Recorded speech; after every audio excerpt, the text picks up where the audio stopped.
ஏன் ஒரு மாதிரி இருக்க? அன்பு வேலையை விட்டு போயிட்டாரு. என்னடி சொல்ற? நிஜமாவா? எதனால? அவர் ஏதோ புதுசு புதுசா கத்துக்கணும், நிறைய சம்பாதிக்கணும், அது இதுன்னு ஏதேதோ காரணம் சொன்னாரு. ஆனா அதெல்லாம் பொய்ன்னு எனக்கு மட்டும்தான் தெரியும். உண்மையான காரணம் என்னன்னு நானு, ஜெயந்தி அக்கா, சௌசவ், முத்தண்ண எல்லாரும் எம்புட்டோ கேட்டு பார்த்துட்டோம். திரும்ப திரும்ப சொல்றது எதையும் சொல்றாரே தவிர உண்மை என்னன்னு சொல்லவே இல்லை. கம்பெனில அன்பு கிட்ட கருணாகரனோ இல்ல வேற யாராவதோ ஏதாச்சும் பிரச்சனை பண்ணி அன்ப வேலையை விட்டு போக சொன்னாங்களா? அப்படியெல்லாம் ஒண்ணும் நடக்கல ரெஜினா.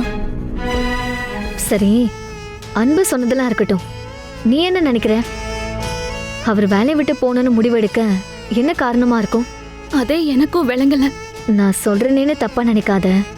எனக்கு என்னமோ உன்னாலதான் அவர் வேலையை விட்டு போறாருன்னு தோணுது. ஏய் காயத்ரி, நீ என்ன பேசுறன்னு தெரிஞ்சுதான் பேசுறியா? நான் அவகிட்ட பேசிக்கிறேன். ரெஜினா, நீ காயத்ரி தடுக்காத. அவ பேசட்டும். நீ சொல்லு காயத்ரி. நீ அழகனை பத்தி கேட்டுட்டே இருக்கன்னு கூட அவர் இந்த முடிவை எடுத்திருக்கலாம்.